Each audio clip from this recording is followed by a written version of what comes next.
जय हिंद सभी को। तो साथियों, मैं लेकर आई हूं आपके लिए 10 most important topics regarding your GK. वो भी आपकी आगामी परीक्षा जो है SSR-MR उसके रिगार्डिंग। क्या है वो 10 मोस्ट इंपॉर्टेंट टॉपिक, वो आप अभी जानेंगे। ठीक है भाई। तो बच्चे, वो 10 मोस्ट इंपॉर्टेंट टॉपिक जो हैं, सबसे पहले मैंने एक टॉपिक लिखा है, आप देख रहे हो, प्राचीन इतिहास। प्राचीन इतिहास में इंडस वैली सिविलाइजेशन।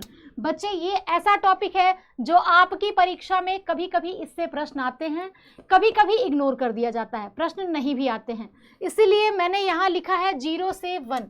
इसका मतलब ये हुआ कि 0 से 1 का मतलब ये हुआ कि कभी प्रश्न आया है, कभी नहीं आया है। मतलब हो सकता है कि एक प्रश्न पूछ दिया जाएगा कि लोथल कहाँ है, कालीबंगा कहाँ है। ऐसे ही बेसिक, बहुत डिफिकल्ट प्रश्न नहीं आते हैं। मैं डराऊंगी नहीं आपको बेफिजुल में, बहुत डिफिकल्ट प्रश्न नहीं आते हैं, लेकिन लोकेशन स्थिति पूछ दी जाती है। तो आप जानेंगे, एक प्रश्न के लिए हम लोग इस टॉपिक को हर हाल में कवर करेंगे। नेक्स्ट है आपका 1857 की क्रांति। 1857 की क्रांति, यहाँ भी आप देख रहे हो एक प्रश्न। तो बच्चे, मैं बता दूं कि कभी कभी तो उन क्रांति के जो महत्वपूर्ण टॉपिक्स होते हैं, सफलता के कारण असफलता के कारण पूछ दिए जाएंगे, या फिर ये पूछ दिया जाएगा कि किन जगहों से कौन से नेता खड़े हुए थे विद्रोह के लिए और किस अंग्रेज शासक ने उन विद्रोहों को दबाया था।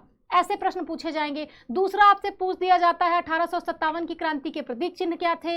आपसे पूछ दिया जाएगा पहले विद्रोह कहाँ हुआ, भारत का शासक कौन घोषित हुआ। ऐसे ऐसे प्रश्न आपसे पूछे जाते हैं। और तो और इसके regarding famous books and authors में भी, ये टॉपिक मैंने ऐसे ही बस साइड में लिखा है क्योंकि मेन टॉपिक के रूप में आगे मिलेगा, यहां से भी आपके बुक्स एंड ऑथर्स पूछ दिए जाते हैं। तो एक प्रश्न आप सुनिश्चित कर लीजिए 1857 की क्रांति से। नेक्स्ट है आपका INC, that is Indian national Congress. क्या है बच्चे? इंडियन नेशनल कांग्रेस, भारतीय राष्ट्रीय कांग्रेस। यहां से हर हाल में एक प्रश्न रहेगा और कभी कभी तो आपके पेपर में नहीं भी रहा है, इसलिए मैंने यहां पर क्लियरली लिखा है 0 to 1। या तो एक प्रश्न रहेगा या तो नहीं रहेगा, आप सुनिश्चित कर लीजिए। क्योंकि भारतीय राष्ट्रीय कांग्रेस से आपकी स्थापना किसने की, कहाँ हुई, किस अधिवेशन में, क्या महत्वपूर्ण घटनाएं। भाई 1905 में क्या हुआ, आपसे पूछ दिया जाएगा ये प्रश्न। या फिर पूछ दिया जाएगा गरम दल नरम दल में कब बटा। तो आप अधिवेशन जानेंगे तभी तो आप ये जवाब दे पाएंगे ना। तो ये आपके लिए एक इम्पॉर्टेंट टॉपिक है। आपके यहाँ से भी एक प्रश्न होंगे या फिर नहीं होंगे, कभी पूछे गए हैं, किसी साल इस टॉपिक को इग्नोर भी कर दिया गया है। क्लियर है ना। तो आप फिर भी एक प्रश्न के लिए इसे सुनिश्चित कर लेंगे। नेक्स्ट आपका है गांधी युग। बच्चे, गांधी युग आपके सारे टॉपिक्स में सबसे इंपॉर्टेंट टॉपिक है, क्योंकि गांधी युग से हर हाल में प्रश्न पूछे जाते हैं। आप उनकी साउथ अफ्रीका की यात्रा से लेकर उनका भारत आना, उसके बाद खिलाफत, उसके बाद असहयोग, देन आप खेड़ा, चंपारण, अहमदाबाद, जितनी भी घटनाएं घटी हैं, ठीक है, वो सारी चीजें उनके इर्द गिर्द हुई हैं। तो गांधी युग से हर हाल में, हर साल भी पूछा भी गया है, आगे भी पूछा जा सकता है। तो आप 1 से 2 प्रश्न सुनिश्चित कर लें। यहां से भी आपके बुक्स एंड ऑथर्स के प्रश्न उठाए जा सकते हैं अगर हम ऐतिहासिक परिप्रेक्ष्य में बात करें तो। नेक्स्ट आपका जो टॉपिक है गवर्नर जनरल और वायसराय। मैं बता दूं कि किसी साल आपके प्रश्न पूछे गए हैं, किसी साल प्रश्न नहीं भी पूछे गए हैं, इसलिए मैंने नंबर ऑफ क्वेश्चंस को 0 और 1 में रखा है, ताकि आप ये ना सोचें कि एकदम से आता ही आता है हर हाल में। नहीं, किसी किसी साल इग्नोर भी किया गया है इस टॉपिक को, लेकिन किसी किसी साल पूछ दिया गया है कि भारत का पहला गवर्नर जनरल कौन है, वायसराय कौन बना, ठीक है ना। ऐसी ऐसी चीजें, व्यापक नीति का जो सिद्धांत है वो किस गवर्नर जनरल के काल में लगा या हुआ, लागू हुआ, ऐसे ऐसे प्रश्न आपसे पूछे जाएंगे। तो एक टॉपिक ये है जो आप कवर करेंगे। नेक्स्ट आपका अपवाह तंत्र। अब आप कहोगे अपवाह तंत्र कौन सा टॉपिक है? बच्चे, इसके अंतर्गत आप नदियां, झीलें, जो भी चीजें होती हैं पढ़ते हैं। तो यहां से एक प्रश्न पूछा जाता है, आपको लोकेशन पूछ दिया जाएगा, आपको पूछ दिया जाएगा ओरिजिन क्या है, आप बताइए नर्मदा का ओरिजिन क्या है, आपको बताना पड़ेगा भाई मैकल रेंज है, ठीक है। ऐसे ऐसे प्रश्न आपसे, एक प्रश्न आप इस टॉपिक से भी सुनिश्चित कर लीजिए। नेक्स्ट आपका जो टॉपिक है भारतीय कृषि। भारतीय कृषि मैंने ओवरऑल लिख दिया है। इसके अंतर्गत आप जितने भी मेन क्रॉप्स हैं उनको देखेंगे, उनके उत्पादित राज्य, कहां पर, किस राज्य में कौन सा फसल मुख्य रूप से होता है, कहां पर किस फसल की बहुलता है, खरीफ क्रॉप, या जो भी रवि वगैरह आप देखते हैं, ऐसे ऐसे करके, तो आपसे बहुत सारे एस्पेक्ट्स हैं इस क्षेत्र में प्रश्न बनने के, इसलिए मैंने यहाँ 1 से 2 लिखा है। बहुत सारे क्षेत्र इसके क्या होते हैं, बढ़ जाते हैं यहाँ पर प्रश्न बनने के। तो 1 से 2 प्रश्न आप इस टॉपिक से हर हाल में सुनिश्चित कर लें। भारतीय कृषि से, मिट्टी विट्टी से भी आ जाएगा, तो वो भाई कृषि क्या, मिट्टी एक छोटा टॉपिक है जो भारतीय कृषि में ही जुड़ा होता है, तो उस टॉपिक को भी, जो भी आप टाइप्स देखेंगे सॉइल के, इसी में मर्ज करके खत्म कर दिया जाएगा। तो 1 से 2 प्रश्न आप सुनिश्चित करें।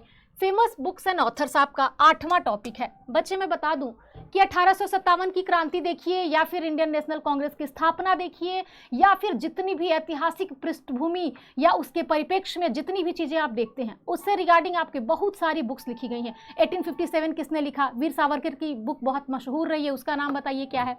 जॉन सीले की बुक्स हैं, बहुत सारे मतलब जो आपके इतिहासकार रहे हैं, फेमस बुक्स उनकी कट टू कट आपसे डायरेक्ट पूछे गए हैं। तो बुक्स एंड ऑथर्स जब आप करेंगे, जो कि स्टैटिक का भी पार्ट है, उसमें आप ऐतिहासिक, मतलब वो तो मैं करा दूंगी आपको, ऐतिहासिक परिप्रेक्ष्य में भी बुक्स एंड ऑथर्स को देखेंगे। यहां से आपके 1 से 2 प्रश्न हर हाल में रहेंगे ही रहेंगे, ठीक है। नेक्स्ट आपका है बच्चे राज्यसभा लोकसभा। मैं इसलिए 0 to 1 लिखी हूं क्योंकि कभी कभी इससे प्रश्न पूछे नहीं भी गए हैं, कभी कभी इससे प्रश्न पूछ दिए जाते हैं। तो बच्चे आप क्या करेंगे, आप इसको हर हाल में प्रिपेयर रखेंगे। या तो प्रश्न पूछा जाएगा तो आपके पास आंसर होना चाहिए, नहीं तो फिर उसको, क्योंकि आपके प्रश्न पत्र में मैंने देखा है किसी किसी साल नहीं है प्रश्न, किसी किसी साल एक प्रश्न पूछ दिया गया है। तो राज्यसभा लोकसभा को आप तैयार रखेंगे, ठीक है। राष्ट्रपति उपराष्ट्रपति से भी ऐसे ही होता है, मतलब आपका पॉलिटिकल का पोर्शन बहुत कम पूछा जाने वाला है। आपके पूरे के पूरे पेपर में पॉलिटिकल से बहुत कम प्रश्न आते हैं, तो उस हिसाब से हम लोग इसकी तैयारी भी करेंगे। लेकिन एक प्रश्न हम लोग मान लेते हैं कि आता है। मुगल शासक और दिल्ली सल्तनत को मैंने एक ही में मर्ज कर दिया गया है, क्योंकि कभी कभी प्रश्न सच में नहीं आते हैं इससे, और कभी कभी अगर बात की जाए तो आपके यहाँ से बच्चे, यहाँ से एक प्रश्न आ जाएगा, पूछ दिया जाएगा पहला मुगल शासक कौन था, और आप बताओगे कि भाई बाबर था। पूछ दिया जाएगा आखिरी कौन था, दिल्ली सल्तनत का पहला शासक कौन था। ऐसे ही प्रश्न आते हैं, बहुत कठिन नहीं आते हैं। तो इसीलिए मैंने लिखा है कि आप कुछ पढ़े ना पढ़े, इनकी क्रोनोलॉजी और डेटिंग तो मैं आपको हर हाल में अपने क्लास में कराऊंगी। हर हाल में मैं अपने क्लास में ये चीज़ें कराऊंगी ही कराऊंगी, क्योंकि आपसे ऐसे ही प्रश्न पूछे जाएंगे। और नंबर ऑफ क्वेश्चंस मैंने लिखे हैं 0:1, 0 या 1, मतलब कभी पूछा गया है, कभी नहीं भी पूछा गया है। तो जो नहीं है 0 हम लोग क्यों माने कि नहीं ही पूछा जाएगा, वाई हम लोग निगेटिविटी को ले कि नहीं आएगा, मे भी आ जाए एक प्रश्न, तो उस एक के लिए आपको यहाँ इस टॉपिक को भी हर हाल में कवर करना है। तो बच्चे ये हैं आपके 10 सबसे ज्यादा महत्वपूर्ण टॉपिक्स, जिसको आप कवर करके और क्या कर सकते हैं, अपने आप को बिल्कुल अपनी परीक्षा में, मतलब कह सकते हैं सफलता के बिल्कुल करीब आ सकते हैं। तो ये रामबाण टॉपिक्स है, इनको आप हर हाल में कवर करेंगे, क्लियर है ना। और तो और ये 10 टॉपिक्स, और कुछ छूटे इधर उधर हो, रिवीजन कम हो, लेकिन इन टॉपिक्स पर ना रिवीजन कम होनी चाहिए, ना आपकी समझ कम होनी चाहिए, इनको हर हाल में तैयार करना है, ठीक है ना। तो मिलते हैं हम लोग सेशंस में। जय हिंद।